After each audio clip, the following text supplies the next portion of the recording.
কোরআনের কোনো জায়গায় আল্লাহ বলে নাই যে তোমরা নামাজ পড়ো। কোরআনের শুরুতেই দেখেন আপনারা কি বলতেছে আল্লাহ, আল্লাযীনা ইউমিনুনা বিল গায়বি ওয়া ইউকিমুনাস সালাহ। কি বলতেছে? যে অদৃশ্যের প্রতি বিশ্বাস স্থাপন করার পরেই তোমাদের 1 নম্বর কাজ হলো নামাজ কায়েম করো। শুরু হলো আরো 81 বার, সর্বসাকুল্যে 82 বার আল্লাহ কোরআনে নামাজ কায়েমের কথা বলেছে। একটা বারও নামাজ পড়ার কথা আল্লাহ বলেনি। অথচ আমরা বাংলাদেশের মুসলমান নামাজ পড়ি কিন্তু নামাজ কায়েমের আন্দোলন করি না। জোরে কোন কথা ঠিক কিনা? নামাজ কায়েমের আন্দোলন করা লাগবে। আল্লাহ রাসূল বললেন, সাহাবীরা, আমি আমার জীবনের সবচাইতে গুরুত্বপূর্ণ আলোচনা আজকে আসরের নামাজের পরে তোমাদের সামনে করতে চাই। আল্লাহ নবী বললেন, আমি আমার জীবনের সবচাইতে গুরুত্বপূর্ণ আলোচনা আসরের নামাজের আগে না পরে। খুব খেয়াল করে শুনবেন, আগে না পরে। নবী যদি বলতেন আমি আমার জীবনের সবচাইতে গুরুত্বপূর্ণ আলোচনা আসরের আগে করতে চাই, তাহলে আলোচনার গুরুত্ব বেশি হতো, নামাজের গুরুত্ব কম হতো। নবী কি বললেন? নামাজের পরে। তার মানে বোঝা গেল যত ওয়াজই আপনি করেন নামাজের চাইতে ওয়াজের গুরুত্ব বেশি না। আর আজকে বাংলাদেশে মানুষ ওয়াজ শোনে কিন্তু নামাজ পড়ে না। যখন কথা ঠিক কিনা?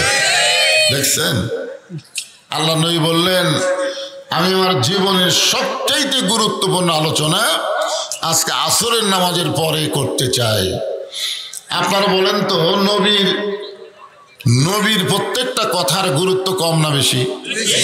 কারণ নবী যত কথা বলেন সে কথা কি আমাকে নবী বলেন না আল্লাহ বলেন? আল্লাহ কোরআনে বলেন, মা ইয়ানতিকু আনিল হাওয়া ইন হুয়া ইল্লা ওয়াহয়ুহা। আল্লাহ বলেছেন নবী নিজের ইচ্ছায় কোনো কিছু বলেন না। নবী যা কিছু বলেন, যা কিছু করেন সব তার ইচ্ছাই। আর সেই নবী যদি বলেন আমি আমার জীবনের সবচাইতে গুরুত্বপূর্ণ আলোচনা শোনাবো, এই আলোচনা শোনার জন্য সাহাবীদের আগ্রহ বাড়বি না কমবি? হ্যাঁ। এত কথা বলে কে? সাইডে কথা বলে কে? এই মাহফিলের ভলেন্টিয়ারেরা তোমরা বসো। সব এক সেট পাঞ্জাবি গাওয়ার দিছে, দেখে ভালোই লাগতেছে মাশাআল্লাহ। এত শীতের রাত্রে আবার পাঞ্জাবিকে দেখানোর জন্য ওপর জ্যাকেট গাওয়ার দেয়নি। জ্যাকেট গাওয়ার দিলে তো পাঞ্জাবি দেখা যাবে না এই শীতের মধ্যে। ভিতরে গেঞ্জি আছে হুজুর। তোমরা বসো বাবা, শীত লাগবে রে, বসো। যৌবন বয়স তো কিছু মনে করতেছে না। আমরা বুড়ারা এত কিছু গাওয়ার দিছি তাও ঠান্ডা লাগতেছে।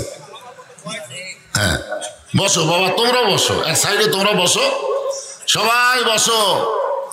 নামাজ ছাড়া কোনো কাম নাই রে পাগলারা। এই নামাজ দেওয়ার জন্য আল্লাহ নবীকে তার কাছে নিয়ে গেছে। তুই এমুয়া ইবাদত না, হজ বলেন, যাকাত বলেন, রোজা বলেন, সব ইবাদত আল্লাহ নবীকে দুনিয়াতে দিছে। আর এই নামাজটা আল্লাহ নবীকে দুনিয়াতে দেয়নি, তার কাছে নিয়ে গেছে। তাহলে অবশ্যই এর মধ্যে হিকমত আছে, আছে না নাই? এই জন্য নামাজ নিয়ে কথা হবে রজব সাল। আসরের নামাজের আজান দিলেন হযরত বেলাল ইবনে রেবাব। দুনিয়ার কোন মুয়াজ্জিন যখন আজান দেয় ওই আজান মানুষের কান পর্যন্ত ঠিক মতো যায় না। আর হযরত বেলাল যখন আজান দেয় ওই আজান আল্লাহর আরশ পর্যন্ত পৌঁছে যায়। কি মুয়াজ্জিন! আমার এলাকার এক মুয়াজ্জিন আমাকে বলতেছে, হুজুর আমি যখন এই ফজরের নামাজে আজান দিই কুত থেকে যে কুত্তা দৌড়ে আসে, দৌড়ে আসে এদের মসজিদের জানলার কাছে সব 3-4টা খাড়া হয়ে উ করে হুজুর। মানে আমার আজান মাইকত যাওয়ার আগে কুত্তা করে উ যায়। হুজুর এই কুত্তা খেদানোর দোয়া কি? মানে কুত্তা যেন আজান দেওয়ার সময় না আসে, এই ধরনের কোনো দোয়া আপনার জানা আছে? আমি তখন মুয়াজ্জিনকে বললাম একটু বসেন তো ভাই, দেখি কোনো দোয়া খুঁজে পাওয়া যায় কিনা। তো মুয়াজ্জিন সাহেব যখন বসে গেল তখন আমি বললাম, আপনি সত্যি করে বলেন তো আপনার ছেলে মেয়ে কয়টা? তো মুয়াজ্জিন বলতেছে, 3 ছেলে 1 মেয়ে, মেয়ে বিয়ে দিছে, জামাই বাড়ি দিয়েছে, আর 3 ছেলে এখন আমার বাড়িতে আছে। তাই বললাম, আপনার 3 ছেলে কি নামাজ পড়ে? তো মুয়াজ্জিন কয়, না হুজুর, এত নামাজ পড়ে না। তো আল্লাহ কোরআনে বলেছে, কু আনফুসাকুম ওয়া আহলিকুম নার, জাহান্নামের আগুন থেকে বাঁচতে গেলে তুমি শুধু একলা আযান দিলে হবে না, একলা বাঁচলে হবে না, তোমার আহাল পরিবার নিয়ে বাঁচা লাগবে।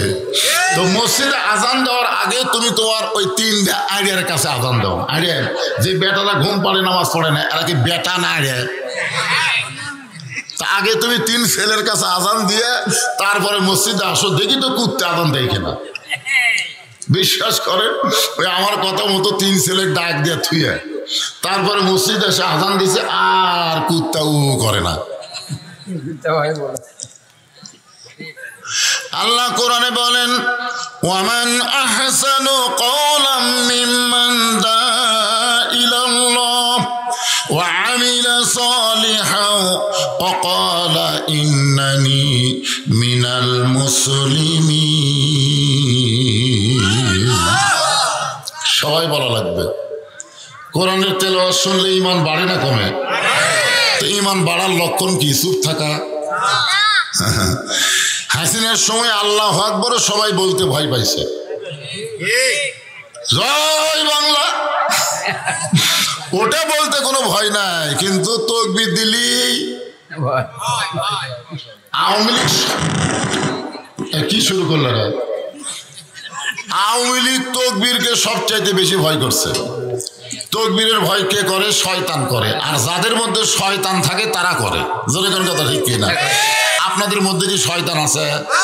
তাহলে কোরআনের তেলাওয়াত শোনার সাথে সাথেই ওয়াইজা তুলিয়াত আলাইহিম আয়াতুহু জাদাতুহুম ঈমানান, আল্লাহ বলেছেন কোরআনের আয়াত তেলাওয়াত শুনলে ঈমান বেড়ে যায়। কাদের? যারা মুসলমান। ইন্নামাল মুমিনুনা আল্লাযিনা, যারা মুমিন তাদের ঈমান বেড়ে যায়। আর ঈমান বাড়ার লক্ষণ হলো তাকবীর দিয়া শয়তানকে তাড়ানো। আমার কাছে শয়তান, আমার ভিতরে শয়তান, সব শয়তান দৌড় মারবে তাকবীর দিলে। রাজি আছেন সবাই?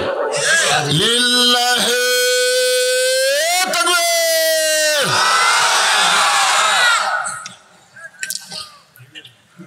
একটু মনোযোগ দিয়ে শুনবেন।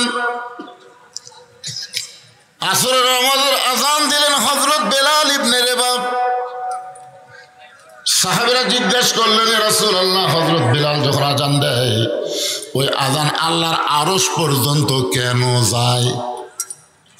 আল্লাহ নবী বললেন, সাহাবীরা রে, যখন আমি কলেমার দাওয়াত দেওয়া শুরু করলাম ওই সময় কলেমা গ্রহণ করে সবচাইতে বেশি যাকে নির্যাতন করা হয়েছে তার নাম হলো হযরত বেলাল। শুধুমাত্র কলেমা থেকে তাকে বের করার জন্যে সারাদিন তাকে মারছে। কালো মানুষটাকে মারতে মারতে রক্তের লাল করে দিয়েছে। এরপরও বেলাল আল্লাহ আল্লাহ জিকির বাদ দেয়নি। সারাদিন মারার পরে সারা রাত বুকে পাথর চাপা দিয়ে রাখছে। এরপরও বেলাল আল্লাহ আল্লাহ লা ইলাহা ইল্লাল্লাহ জিকির বাদ দেয় নাই। সকালবেলা বেলালের কাছে গিয়া জিকির যখন চলতেছে ওই সময় জিবা টেনে বের করে জিবার মধ্যে ওরা পেরেক মারছে। পেরেক মারার পরও হযরত বেলাল আল্লাহর জিকির বাদ দেয় নাই।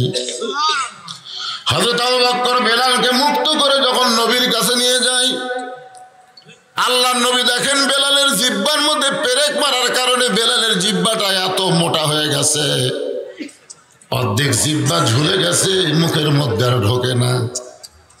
এই দৃশ্য দেখার পরে নবী আমার বেলালের জিহ্বার মধ্যে থেকে পেরেকগুলো বের করে আল্লাহ নবীর পবিত্র জিহ্বা বেলালের জিহ্বার সঙ্গে লাগায়া দেয়। নবীর দু চোখ দিয়ে দর দর করে পানি পড়তেছে। এত কষ্টের পরেও আল্লাহ বেলালের ঈমানকে কিভাবে মজবুত করে রাখছে। সঙ্গে সঙ্গে জিহ্বাটা পূর্বের আকৃতি নিয়ে মুখের মধ্যে যখন ঢুকে গেল, আল্লাহ রাসূল বলেন, বেলাল তুমি কি জানো তোমাকে যখন কাফেরেরা নির্যাতন করতেছিল ওই সময় আল্লাহ তাআলা আমার উপর একটা আয়াত নাজিল করেছে, সেই আয়াতটা কেবলমাত্র তোমাকেই লক্ষ্য করে আল্লাহ নাজিল করেছে। সে আয়াতটা হলো, ইন্নাল্লাযীনা ক্বালু রাব্বুনাল্লাহু সুম্মা ইসতাকামু তাতানাজ্জালু আলাইহিমুল মালাইকা আল্লা তাখাফু ওয়া লা তাহজানু ওয়া আবশিরু বিল জান্নাতিল্লাতী কুনতুম তুআদুন। বেলাল, আল্লাহ তাআলা ঘোষণা করেছে তুমি যেইভাবে ঈমানের পরীক্ষা দিয়েছো, তুমি দুনিয়া থেকে বিদায় নেওয়ার সঙ্গে সঙ্গে আল্লাহ তোমার জন্য 8টা জান্নাতের দরজা খুলে দিবে। যে কোনো দরজা দিয়ে তুমি ইচ্ছা মতো জান্নাতে প্রবেশ করবে। এরপরেও হযরত বেলাল কাঁদতেছে। আল্লাহর নবী বলে, বেলাল এত বড় খুশ খবরই দিলাম তারপরেও কাঁদো কেন? বলে, ইয়া রাসূলুল্লাহ, মরার পরে আল্লাহ জান্নাত দিবে, কিন্তু এই দুনিয়াতে আল্লাহ কি বেলালকে কিছুই দিবে না? রাসূল বলে, বেলাল তুমি কি চাও? বেলাল বলতেছে, আমার আল্লাহ মহান, আমার আল্লাহ বড়, সে আল্লাহর বড়ত্ব আল্লাহু আকবার তাকবীর দিয়া আমি বেলাল দুনিয়াতে পুরস্কার চাই। আল্লাহর নবী বললেন, বেলাল বর্তমানে মক্কায় যেই পরিবেশ চলতেছে এই পরিবেশে তুমি আল্লাহু আকবার জোরে বলতে পারবা না, তবে যেদিন পরিবেশ হবে তোমাকে সর্বপ্রথম আহ্বানকারীর ঘোষণাকারী ঘোষণা করা হবে। সর্বপ্রথম এই পৃথিবীতে যিনি মুয়াজ্জিন তার নাম হলো হযরত বেলাল। যেরকম সুবহানাল্লাহ। লাইলাতুল মিরাজে আল্লাহর নবী যখন জিবরাইলকে সাথে নিয়ে জান্নাতের মধ্যে ঢুকলেন, আল্লাহর নবী মনে মনে একটু সংশয়, এত সুন্দর জান্নাত আল্লাহ আমাকে দেখাইতেছেন। হঠাৎ নবীর কানে ডান দিক থেকে একটা সাউন্ড আসে, কে যেন খড়ম পায়ে জান্নাতের মধ্যে হাঁটতেছে। নবী দেখতে পায় না, কিন্তু হাঁটানোর শব্দ শুনতে পায়। আল্লাহ রাসূল চমকে গিয়ে বলে, জিবরাইল আমি নবী জান্নাতে ঢোকার আগে, কেউ তো জান্নাতে ঢোকার কথা না, কিন্তু আমার ডান সাইডে খড়ম পায়ে কে যেন হেঁটে যায়। জিবরাইল বলে, রাসূলুল্লাহ ওইটাই হলো আপনার বেলাল। সুবহানাল্লাহ। দেখছেন, সেই বেলাল দিয়েছে আসরের নামাজের আজান। আজান দেওয়ার সঙ্গে সঙ্গে পঙ্গপালের মতন সাহাবীরা, মদিনার যত সাহাবী সবাই মসজিদ নববীর দিকে রওনা নিলেন। আজান দেওয়ার আগে কিন্তু মসজিদের মধ্যে ঢোকা যাবে না, আজান দেওয়ার পরে ঢোকা লাগবে। ইল্লা মুয়াজ্জিন, শুধুমাত্র মুয়াজ্জিন ছাড়া। আপনাদের এই যে মসজিদে সর্বপ্রথম কে ঢুকবে? মুয়াজ্জিন। কি জন্য ঢুকবে? আজান দেওয়ার জন্য ঢুকবে। মুয়াজ্জিন ছাড়া কেউ যদি আজানের আগে মসজিদে ঢোকে, সে মসজিদে নামাজ পড়লে সওয়াব পাবে, কিন্তু মসজিদে ঢোকার কোনো সওয়াব পাবে না। মসজিদে ঢোকার সওয়াব নিবার গেলে আজান দেওয়ার পরে ঢোকা লাগবে। রাসূলের হাদিসের ব্যাখ্যায় বলা হয়েছে, আজান দেওয়ার প্রথম 3 মিনিটের মধ্যে যারা মসজিদে ঢুকবে আল্লাহ তাদের আমল নামায় একটা উট কুরবানির সওয়াব দেবে। কয় মিনিট? এই 3 মিনিটের মধ্যে যদি 10 জন ঢোকে, 20 জন ঢোকে, সবাই একটা করে উট কুরবানির সওয়াব পাবে। আজান দেওয়ার 5 মিনিটের মধ্যে যারা মসজিদে ঢুকবে আল্লাহ রাস্তায় একটা গরু কুরবানির সওয়াব পাবে। আজান দেওয়ার 10 মিনিটের মধ্যে যারা মসজিদে ঢুকবে আল্লাহ রাস্তায় একটা ছাগল কুরবানির সওয়াব পাবে। যখন মুয়াজ্জিন আকামত দিবে এমন সময় কেউ যদি মসজিদের মধ্যে ঢোকে তাকেও আল্লাহ সওয়াব দিবে, তবে কুরবানির সওয়াব দিবে না। একটা ডিম অথবা মুরগি দান করার সওয়াব দিবে। তবে আজান দেওয়ার আগে যদি কেউ ঢোকে এই সওয়াব থেকে সে বঞ্চিত হয়ে যাবে। এখন আপনারা বলেন তো আগে ঢুকবেন না পরে ঢুকবেন? হ্যাঁ, মুয়াজ্জিনের আগে যান, ঢোকেন না। যে যত আগে মসজিদে ঢুকবে দেখবেন তার মধ্যে দুনিয়াবি গল্প তত বেশি শুরু হবে। আমার এলাকায় এখন গল্প শুরু হয়েছে, মসজিদের মধ্যে যায়, এত আলু লাগালু যে লাভ হবি করে। ভারত মনে করছিল যে আমরা আলু পেঁয়াজ চিনি বন্ধ করে দিয়ে বাংলাদেশের মুসলমান মানুষদেরকে না খেয়ে মারবো। আল্লাহ কয় তোদের চিনিও লাগবে না, পেঁয়াজও লাগবে না, আলু লাগবে না। ওয়া মিন দাব্বাতিন ফিল আরদি ইল্লা আলাল্লাহি রিজকুহা। বাংলার মুসলমানের রিজকের ব্যবস্থা আমার আল্লাহ করবে। জোরে জোরে কথা ঠিক কি না? এখন ভারত কান দিচ্ছে, ভারত কান দিচ্ছে, মোদির বিরুদ্ধে আন্দোলন শুরু করে দিচ্ছে।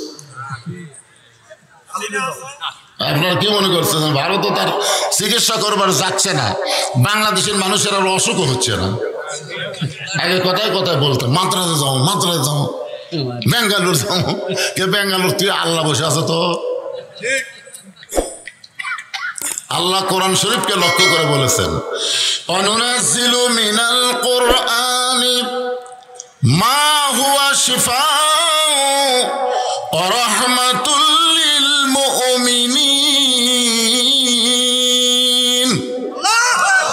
এই কোরআনকে নাজিল করা হয়েছে মুমিনদের যাবতীয় রোগের ঔষধ হিসাবে।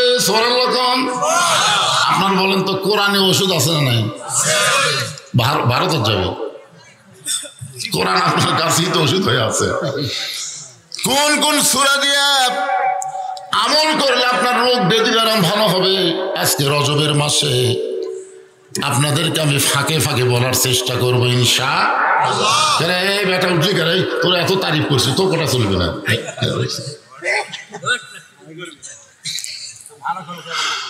আল্লাহর বান্দার একটু মনোযোগ দেন।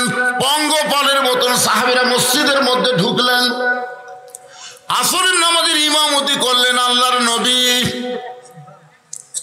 আসরের নামাজ পড়াইলেন আল্লাহর নবী। পড়ানোর পরে 2 ওয়াক্ত নামাজের সালাম ফিরে নবী সাহাবীর দিকে মুখ ঘুরাই। একটা হলো ফজর, একটা হলো আসর। আপনারা বলেন তো ফজরের পরে সূর্য উদয়ের আগে কোন নামাজ পড়া যাবে? এই কথাটা খেয়াল করে শুনবেন। অনেকে দেখবেন আগে সুন্নত পায়নি, পরে নামাজ জামাতে আদায় করে সুন্নত নামাজ আদায় করতেছে। এটা পড়লে তো নামাজ তো হবেই না, আর কবিরা গুনাহ হবে। এই জন্যে আপনি যদি আসিয়া দেখেন জামাত শুরু হয়ে গেছে, কারণ ফজরের সুন্নতের গুরুত্ব এত বেশি। আল্লাহ রাসূল বললেন আসমান জমিন বিক্রি করেও যদি আল্লাহ রাস্তায় কেউ দান করে দেয় তার যা সওয়াব হবে তার চাইতে বেশি সওয়াব হবে ফজরের 2 রাকাত সুন্নত নামাজ পড়লে। চিন্তা করছেন? এই জন্য আপনি যদি মসজিদে যায় দেখেন যে জামাত শুরু হয়ে গেছে, তখন আমি বারান্দা ছোট ছোট সূরা দিয়ে ফজরের 2 রাকাত সুন্নত নামাজ আদায় করে তারপর আপনি জামাতে শামিল হবেন। আমার কথা কি বুঝতে পারলেন? আর যদি মনে করেন যে না আমি তো ফজরের সুন্নত পড়া জামাত পাবো না, এরকম যদি আপনার মনে হয়, তাহলে আপনি জামাতে শামিল হবেন। জামাতে শামিল হওয়ার পরে আপনি বসে থাকবেন ততক্ষণ পর্যন্ত যতক্ষণ সূর্য উদয় হয়ে সূর্যের আলো না ছাড়বে। যখন সূর্য আলো ছাড়বে তখন আপনি 2 রাকাত সুন্নত আদায় করবেন। যদি আদায় না করেন তাহলে কাজার মধ্যে পড়ে যাবেন। আদায় করাই লাগবে, কারণ 5 ওয়াক্ত নামাজের মধ্যে ফজরের 2 রাকাত সুন্নতের গুরুত্ব অত্যন্ত বেশি।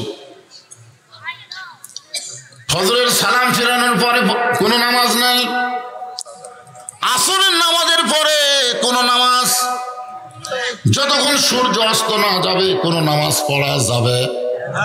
একটু এই ফতুয়াগুলো একটু মনোযোগ দিয়ে শোনেন, যাবে না। এখন আপনাদের কাছে আমার প্রশ্ন হলো, জোহরের পরে সুন্নত নফল আছে না নাই? মাগরিবের পরে সুন্নত নফল আছে না নাই? এশার পরে সুন্নত নফল বেতের আছে না নাই? কিন্তু আসরের পরে আর ফজরের পরে নাই কেন? দাঁতের মরদ কোনো চিন্তা না করে কথা জানি না।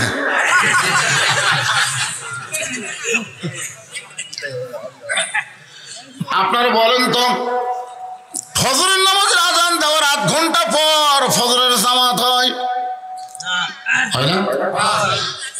জোহরের নামাজের আজানের 15 মিনিট পরে জোহরের জামাত হয়। আসরের নামাজের আজান দিলে 15 মিনিট পরে আসরের জামাত হয়। এশার নামাজের আজান দিলে 15 মিনিট পরে এশার জামাত হয়। কিন্তু মাগরিবের আজান দিয়ে কেউ যদি 15 মিনিট পরে মনে করে মসজিদে আসে, আয়েশা দেখবে মসজিদ আছে কিন্তু নামাজ নাই। আপনারা বলেন তো, এই মাগরিবের আজান দিয়ে দেরি না করে তাড়াতাড়ি নামাজ পড়ার কারণ কি? না জানলে বলবেন জানি না। কারণ রজব মাসে নামাজেরই ওয়াজ হচ্ছে। কি বিরক্ত হচ্ছে? কারণ যার নামাজ নেই তার কিচ্ছুই নেই। এক কথা, লা সালাতা লা ঈমান, যার নামাজ নেই তার ঈমানই নেই, ওই আবার কিসের মুসলমান? লা সালাতা লা দীনা, যার নামাজ নেই তার কোনো ধর্মই নেই। বাইনাল আবদি ওয়াল কুফরি তরকুস সালাত, বান্দার কাফেরের মধ্যে পৃথক করার জিনিসটার নামই হলো নামাজ। যে নামাজ পড়বে তাই আল্লাহর বান্দা, আর যাই নামাজ পড়বি নাই হলো ডাহা কাফের। মান তারাকা সালাত মুতাম্মিদান ফাকাত কাফারা, ইচ্ছা করে একটা ওয়াক্ত নামাজ যদি কেউ বাদ দেয় সে আল্লাহর সঙ্গে কুফরি করলো। এখন সেই রজব মাসের নামাজের ওয়াজ শোনার দরকার আছে না নাই? আসরের নামাজের সালাম ফিরাই নবী দাঁড়িয়ে গেলেন। আবু বকর বললেন, ইয়া রাসূলুল্লাহ, আজকে জীবনের সবচাইতে গুরুত্বপূর্ণ আলোচনা করবেন।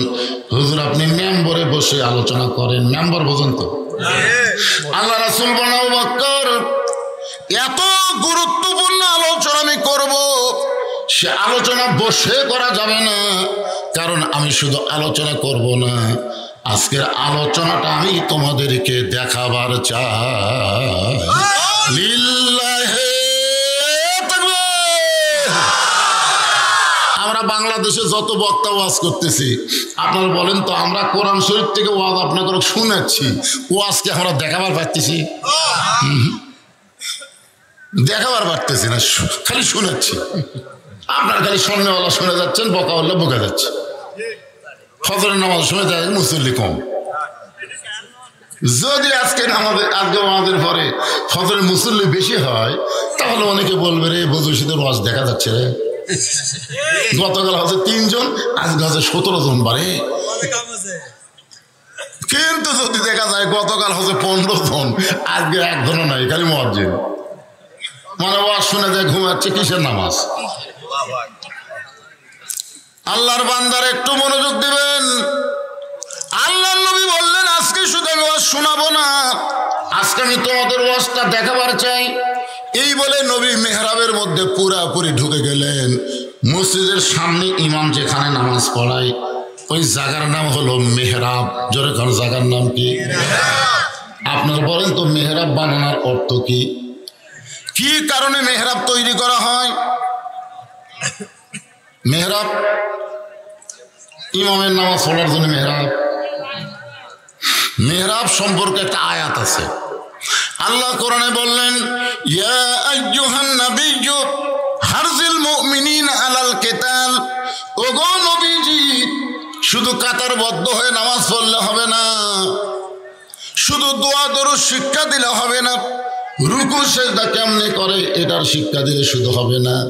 যারা আপনার পিছনে জামাতবদ্ধভাবে নামাজ পড়তেছে তাদেরকে আপনি আর্মি হিসাবে, সৈন্য হিসাবে গড়ে তোলেন। কারণ যে কোনো সময় মক্কার কাফেরের মদিনা আক্রমণ করতে পারে। আর মক্কার কাফের যদি মদিনা আক্রমণ করে, আপনি দোয়া দিয়া দরুদ দিয়া মদিনা রক্ষা করতে পারবেন না। মদিনা রক্ষা করতে গেলে তাদের বিরুদ্ধে অস্ত্র ধরা লাগবে। এই অস্ত্র রাখার জায়গা হলো মেহরাব। সুবহানাল্লাহ। আর আমাদের বাংলাদেশের মেহরাবের মধ্যে কি আছে? আহলে হাদিস মসজিদের মধ্যে তাও একটা লাঠি দেখা যায়। আহলে হাদিস এরকে মসজিদের মধ্যে একটা লাঠি আছে, সেই ভোমা লাঠি একটা, সেই রকম মোটা লাঠি। তা আমি একজনকে বললাম, কে রে ভাই লাঠি কেন? হুজুর আপনার আলেম মানুষ জানেন না, আমাদের ইমাম জুমার দিনে এই লাঠি হাতত নিয়ে খুতবা দেয়।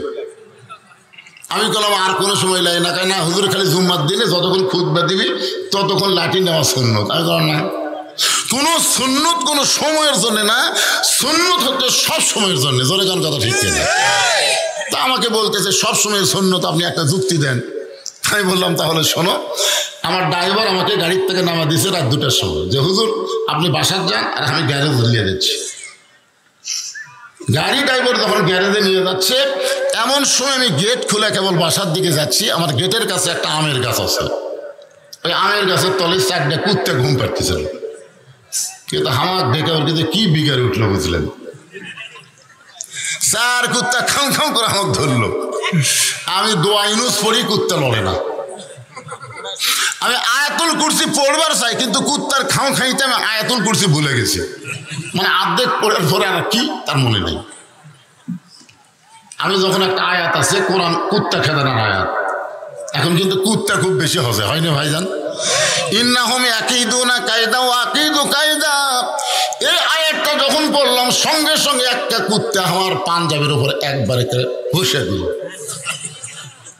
আমি কইলাম কে দোয়া দেওয়া হলো না, আয়াতুল কুরসি হলো না, কোরআনের আয়াত দিয়েও হলো না। তখন আমার ইমান বলতে যে হুজুর তোমার মুখত খালি দোয়া আছে, তোমার হাতত লাঠি নাই। লাঠি থাকলে দোয়া লাগে। এক কুত্তার পাশাত বাড়ি মারলে বাকি 3টা এমনি দৌড় মারবি। জোরে কোন কথা ঠিক কিনা?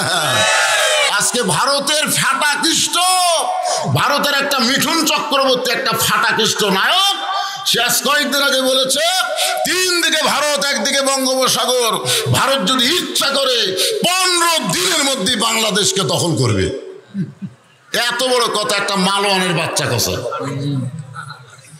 বলেন তো, আমাদের সবার হাতে একটা করে যদি লাঠি থাকে, আর ভারতের তদন্তকারী দল যদি দেখে যে বাংলাদেশের মুসলমান লাঠি নিয়ে ঘরে, ওর আর বাংলাদেশ দিতে তাকাবে? হ্যাঁ, 3 হাতে একটা লাঠি থাকবে আর পকেটে একটা খুর থাকবে, খুর। যদি ভুল করে ভারতের হিন্দুরা ঢোকে, আমরা লাঠি দিয়ে পাড়া ফেলা দেবো, কিন্তু গোড়া কাটা হবে না, বুঝলেন? আগা কাটিয়া খালি পোলটা দেবেন। তারপরে সুন্নতে খাতনা হয়ে যাবি, কলমা পড়াবো। জোরে কোন কথা ঠিক কিনা?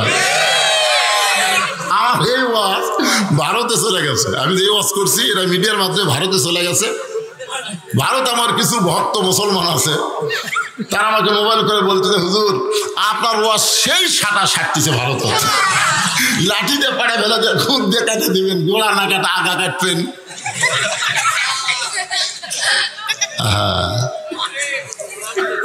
এরা দেখেন শুধুমাত্র হাসিনার জন্য এরা কিন্তু আমাদের উপর রাগ করছে। জোরে কোন কথা ঠিক কিনা?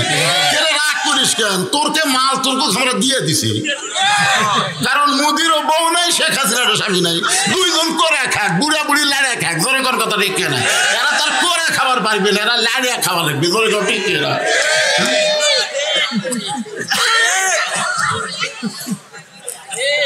ভাইজান একটু মনোযোগ দিয়ে শুনবেন।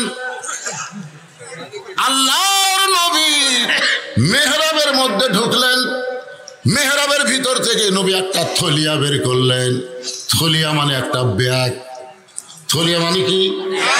ওই ব্যাগের ভিতর থেকে আল্লাহর নবী একটা জিনিস টেনে টেনে বের করতেছেন। প্রত্যেকটা সাহাবীরা তাকায় দেখে জিনিসটার কিছুই না, জিনিসটি হলো আল্লাহর পরনের একটা জুব্বা। উসমান গনি বললেন ইয়া রাসূলুল্লাহ, জীবনে কত জুব্বা পরে আপনি আমাদের সামনে নামাজ পড়াচ্ছেন, আজকেও আপনার পরনে একটা জুব্বা আছে, আবার আজকে এই জুব্বা দেখানোর মধ্যে জীবনের গুরুত্বপূর্ণ ওয়াজটা কি? রাসূল বললেন সাহাবীরা রে, এই জুব্বা সাধারণ কোনো জুব্বা নয়। এই জুব্বা পরে আমি কাবার পাশে ঘুমাইছিলাম। যেই জুব্বা আমি তোমাদের দেখাইতেছি, এই জুব্বা পরে আমি কাবার পাশে ঘুমাইছিলাম। ফেরেশতা জিবরাইল আমাকে ঘুম থেকে চেতন করলো। নবীর কাছে যখন জিবরাইল, নবী তখন ঘুমের মধ্যে ছিলেন। জিবরাইল বলে আল্লাহ যেই নবীকে নিয়ে আপনি আরশে যাবার কইলেন, সেই নবী যখন ঘুমের মধ্যে আছে আমি কি করব? আল্লাহ বললেন জিবরাইল নবীকে ঘুম থেকে চেতন করো। জিবরাইল বলে আল্লাহ আমি কিভাবে চেতন করব? আল্লাহ বললেন তোমার জিহ্বাটা বের করে নবীর বাম পায়ের তালুতে সুর ভরে দাও, হাত দিয়ে না, তোমার জিহ্বা দিয়ে সুর ভরে দাও। নবী যখন ঘুম থেকে চেতন পেয়ে বললেন, জিবরাইল এইটা কি করলেন? আপনি হলেন সমস্ত ফেরেশতার সর্দার, বাবা আদম থেকে আমি নবী পর্যন্ত সমস্ত নবীর কাছে আপনি ওহী বার্তাবাহক, আর আপনি এটা কিভাবে আমাকে ঘুম থেকে চেতন করলেন? জিবরাইল বলে, নবী গো, আপনি জানেন না এই চেতন আমি আপনাকে করি নাই, আল্লাহ পাক করার হুকুম দিয়েছে। আল্লাহ নবী বলেন, সাহাবীরা রে, যেই জুব্বা আমি তোমাদেরকে দেখাইতেছি এই জুব্বা পরা অবস্থায় জমজমের কূপের পানি দিয়ে ওযু করলাম। জিবরাইল আমার হাতটা ধরে বললেন, হুজুর একটু কষ্ট করে আপনাকে সামনে যাওয়া লাগবে। কাবা ঘর থেকে মাত্র 170 মিটার দূরে আমি এসে দেখি একটা প্রাণীর মতন কি যেন দাঁড়িয়ে আছে, এত সুন্দর প্রাণী।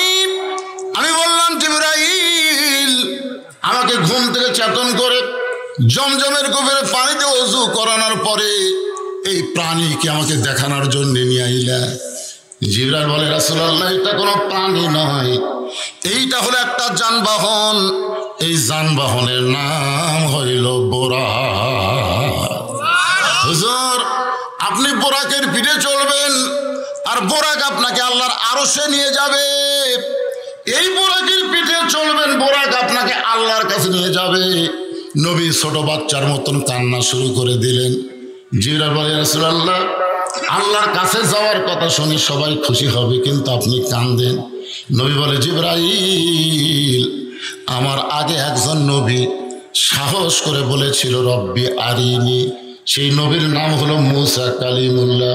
মাইকের সাউন্ডটা আগের মতো আছে, তারা মনে হয় কি ডিস্টার্ব করে ফেলতে।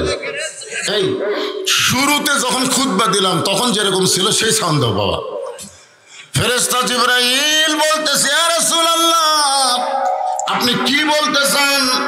নবী বলতেছে, আমার উপর আল্লাহ যেই কোরআন নাজিল করেছে সেই কোরআনের মধ্যে একটা নবীর নাম হলো মুসা কালিমুল্লাহ। জোরে বলেন, নবীর নাম কি? মুসা কালিমুল্লাহ। সবসময় আল্লাহর সঙ্গে মাইক নষ্ট করলো ইচ্ছা করে। আমি যখন আসে ওয়াজ শুরু করলাম, যে অবস্থায় ছিল ওই অবস্থা দাও, ইকো বাদ দাও। হ্যাঁ, এই বুড়া মানুষের ইকো লাগে নাকি রে?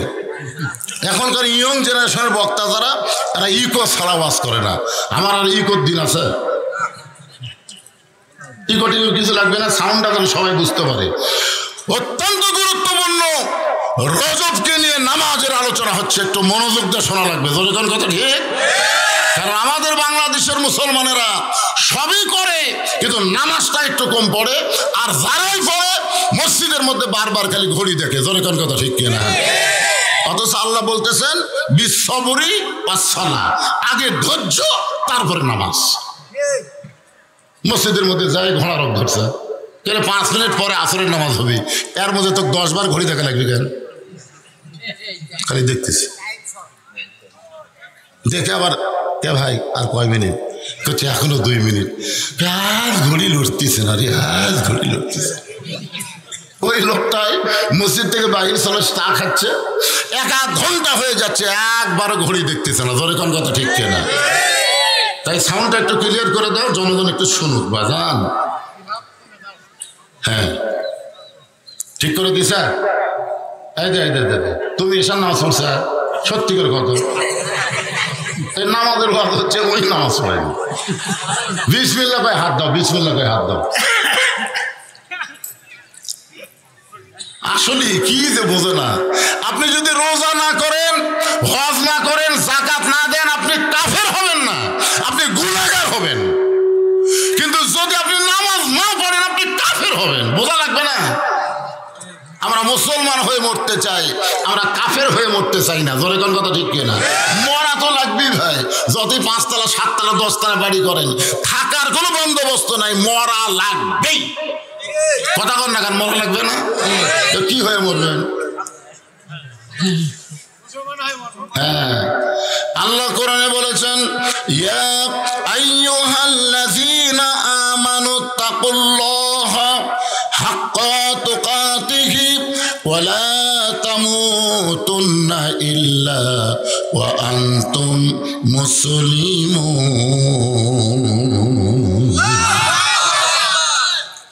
রাসূল বললেন, সাহাবীরা রে, এই জুব্বা পরা অবস্থায় আমি বললাম, জিবরাইল, মুসা নবী আল্লাহকে দেখবার চাইছিল, আল্লাহ বলেছে লান তারানি, সম্ভব না। আমার মনের মধ্যে আল্লাহ দেখার বাসনা আছে, কিন্তু মুসা নবীর কথা মনে হলে আমি সাহস পাই না। ফেরেশতা জিবরাইল বলে, রাসূলুল্লাহ, মুসা নবী আল্লাহকে দেখতে চাইছিল, আর স্বয়ং আল্লাহ আপনাকে দেখতে চায়।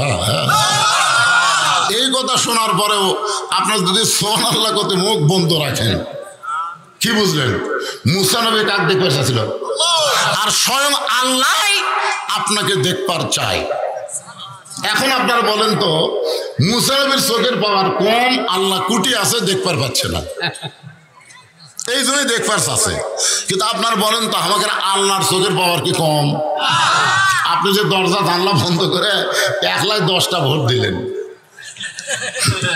দরজা জানলা বন্ধ করে এই যে মোবাইলের আলো দেয়, বুঝলেন, মার্কা দেখা লাগবে তো, অজগো এক মার্কাত মারলে হইতে, মোবাইলের আলো দেখালে সমানে সিফটিচার মারতে কেউ দেখেনি ভাই, কেউ দেখেনি ভাই। দুই কান্দে দুই ফেরেশতা বলে, আল্লাহ, তাহলে আমরা দুইজন কি করতেছি, আপনি কি করতেছেন? এই যে কোনো কেউ দেখেনি, তার কান্দত কি লেখনো? কেরামান কাতিবিনা ইয়ালামুনা মা তাফআলুন, এই দুই ফেরেশতা লেখার জন্য নাই তো? তাহলে এই যে 1,10,000টা সিল দিল, তার কান্দত কি লেখনো আল্লাহ? তখন আল্লাহ বলতেছে বাম কান্দের ফেরেশতা, তুই লেখ, যাউরে।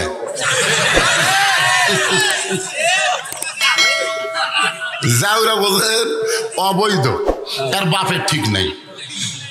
যার বাপের ঠিক আছে তাই 1 ভোট দিবে, আর যার বাপের ঠিক নাই তাই 10টা দিবে। কি মনে করতেছেন? দরজা জানলা বন্ধ করে কম্বলের তলে আপনি ইউটিউব দিয়ে অশ্লীল ছবি দেখতেছেন, আর আপনি মনে করতেছেন কেউ তো দেখতেছে না, বাপ মাও ঘুমাচ্ছে, দরজা জানলা বন্ধ। কেটে যুবক, তোমার দুই কান্দে দুই ফেরেশতা বলতেছে, আল্লাহ, আমি আর কান্দ থাকবো না, যে মাল দেখতেছে।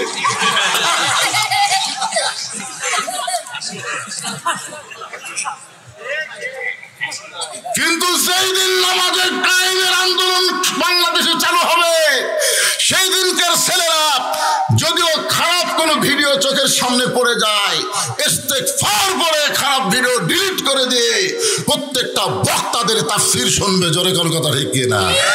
কারণ হলো ইন্না সালাতা তানহা আনিল ফাহশাই ওয়াল মুনকার, একমাত্র নামাজই পারে মানুষকে যাবতীয় খারাপই থেকে বাঁচাই দিতে। তাই যুবকেরা বলো, নামাজের দরকার আছে না নাই? আরো জোরে বলেন, একটু মনোযোগ দিয়ে শুনবেন। নবী বলতেছেন, রে সাহাবীরা, যেই জুব্বা আমি তোমাদের দেখাইতেছি, এই জুব্বা পরা অবস্থায় আমি বোরাকের কাছে গিয়ে বোরাকের গায়ে হাত দিলাম। বোরাকের গায়ে হাত দেওয়ার পরে নবী ছোট বাচ্চার মতন কাঁদতেছে। জিবরাইল বলে, রাসূলুল্লাহ, এই বোরাকটি আপনার পছন্দ হয়নি? নবী বলে, জিবরাইল, যে বোরাকের পিঠে চললে বোরাক আমাকে আল্লাহর আরশে নিয়ে যাবে, এমন করে একটা বোরাক যদি আল্লাহ আমার গুনাহগার উম্মতকে পুলসিরাতের কিনারায় দিত, 30,000 বছরের পুলসিরাত তারা বিজলি আকারে পাড়ি দিত। কারণ পুলসিরাতের নিচে 7টা জাহান্নামের আগুন দাউ দাউ করে জ্বলতেছে। চুলের চাইতেও চিকন হবে, খুরের চাইতেও ধার। আমার গুনাহগার উম্মত কেমনে হবে পার? এমন করে একটা বোরাক যদি আল্লাহ দিত, বোরাকের পিঠে চড়ে আমার উম্মতেরা জান্নাতে পৌঁছে যেত। ফেরেশতা জিবরাইল বলে, রাসূলুল্লাহ, কোন নবীর জন্য আল্লাহ যেই বোরাক তৈরি করে নাই, কেবলমাত্র আপনার জন্য তৈরি করেছে। আর আপনি গুনাহগার উম্মতের জন্য চাবেন, আমার মনে হয় এই চাওয়া আল্লাহ কবুল করবে না। সঙ্গে সঙ্গে নবী আমার বোরাকের কাছ থেকে 11 গজ দূরে গেলেন। 11 গজ দূরে গিয়ে বললেন, জিবরাইল, ঠেকা আমার না, ঠেকা হলো তোমার আল্লাহর। আমি আল্লাহর বাড়ি যাবার চাইনি, বরং আল্লাহ যানবাহন পাঠাছে তার বাড়িতে নিয়ে যাওয়ার জন্যে। যতক্ষণ পর্যন্ত আমার গুনাহগার উম্মতের জন্য এমন করে একটা বোরাকের বাজেট না হবে, ততক্ষণ পর্যন্ত আমি নবী বোরাকের ফিরে চড়বই না, চড়বই না, চড়বই না। তিনবার যখন বললেন, আল্লাহ ডাকতে বলছে, জিবরাইল আমি বসে আছি লা ইলাহা ইল্লাল্লাহ মুহাম্মদ রাসূলের আশায়, আর মুহাম্মদ রাসূল যদি আমার যানবাহন ফেরত দেয় আমি আল্লাহ বড় কষ্ট পাই। তাই বলে দাও রে জিবরাইল, তার প্রত্যেকটা উম্মতের জন্য এমন করে একটা বোরাক আমি পুলসিরাতের কিনারায় বাজেট করে দিলাম। লিল্লাহে তাকবীর। আল্লাহ নবী বললেন, সাহাবীরা রে, যেই জুব্বা তোমরা দেখতেছো এই জুব্বা পরে আমি বোরাকের পিঠে চললাম। বোরাক উপর দিকে না যায় ঘোড়ার মতো দৌড়ানো শুরু করলো। আল্লাহ নবী বললেন যে এই যে বম বম করতেছে না, এই বমটা বন্ধ করে দাও। আল্লাহ নবী বললেন, জিবরাইল তুমি না কইলা বোরাকের পিঠে চললে বোরাক আমাকে আল্লাহর আরশে নিয়ে যাবে, কিন্তু বোরাক তো ঘোড়ার মতন দৌড়ায়, উপর দিকে তো ওড়ে না, বরং মাটি দিয়ে দৌড়ায়।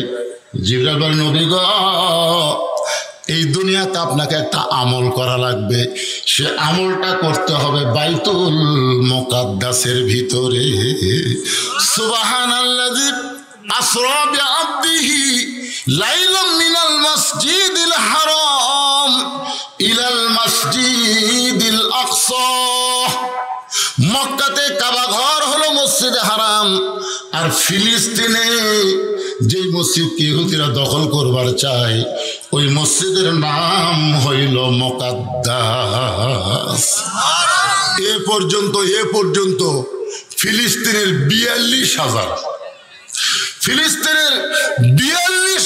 শিশু বাচ্চাকে ইসরায়েলের ইহুদিরা হত্যা করছে। নাউজুবিল্লাহ কয়ে পাঠিয়ে দিতে হবে না। আপনারা জানেন বর্তমান গোটা পৃথিবী খুঁজে ইহুদির সংখ্যা সর্বসাকুল্যে 92 লাখ। গোটা পৃথিবী মিলে ইহুদি এখনো 1 কোটিও হয়নি, 92 লাখ। আর মুসলমানের সংখ্যা হলো 235 কোটি। 235 কোটি মুসলমান যদি ইসরায়েল পেশাব করে দেয়, ওরা পেশাবত ভাসে যাবে। জোরে কথা কন না কেন? আর দেখেন 235 কোটি মুসলমানের ফিলিস্তিন মুসলমানকে ওরা পাখির মতন মারতেছে, আর আমরা খালি নাউজুবিল্লাহ কয়ে দায় পাড়ি দিচ্ছি। আপনারা হয়তো বলবেন, হুজুর আমাদের করার কিছু নাই। এই কথাক্ষণ করার কিছু আছে না নাই? কথাক্ষণ যখন বিএনপি কিছুই করবার পারলো না, জামাত ইসলাম কিছুই করবার পারলো না, বিএনপি আর জামাত বাংলাদেশে আছে কিনা বোঝাই যাচ্ছিল না। জয়কার কথা ঠিক কিনা? সেই সময় আমাদের ছাত্র জনতা কি করলো? বিএনপির অনেক নেতা কাছে হুজুর যতই ওয়াজ করেন 42-এর আগে হাসিনা নামবি না। আমাকে জামাতেরা কাছে হুজুর যা কবেন একটু গোপনে গোপনে কন, হুজুর প্রকাশ্যে করে জেলত যাওয়ার দরকার নেই। সুবহানাল্লাহ। 5 তলায় উঠে 1.5 লাখ টাকার খাট, 12,000 টাকার কম্বল ওড়ে তামানে রাত 9টার সময় দিয়ে বলতেছে, আমার বাড়ি আমার ঘর আমাক নামাইকে, এ দেশ আমার বাপের, এ দেশ আমার। 42 সালের আগে হামাক নামাইকে। সবাই যখন হাল ছেড়ে দিছে, আল্লাহ কয় আমি ধরি না, ধরলে কিন্তু। রাত 3টার সময় একটা ভূমিকম্প, হামাক নামাইকে ওই এত ফোর্সে নামছে ভাই, কম্বলের মধ্যে লঙ্গি খুলে আছে, ওটাও পরার টাইম পায়নি। আল্লাহ কয়, ফেরেশতা কয়, আল্লাহ আপনি আওয়ামী লীগ, আপনার দল ক্ষমতাতে আছে, আপনি খুঁজবে দেন। আওয়ামী লীগ কয়, পাগলা, ওই মেম্বার দেখলে আর ভয় লাগে, ওর পরে খারাপ হবো। তো বলতেছে, ভাই বিএনপি আপনারা বড় দল, তাহলে আপনারা একজন খুঁজবে দেন। আরে পাগলা, খুব বেশি পারলে আকামত দিবার পারি, তাও কদ ঘামাতি সালা করে। কদ কামাত হবে না, কদ ঘামাতি সালা। তাহলে এখন খুঁজবে কে দিবি? এখন খুঁজবে কে দিবি? নামাজ কে পড়াবি? তখন আওয়ামী লীগ বলতেছে, জামাত পারবি না। এই জন্যে আগামী ইলেকশনে যারা সংসদে গেলে নামাজ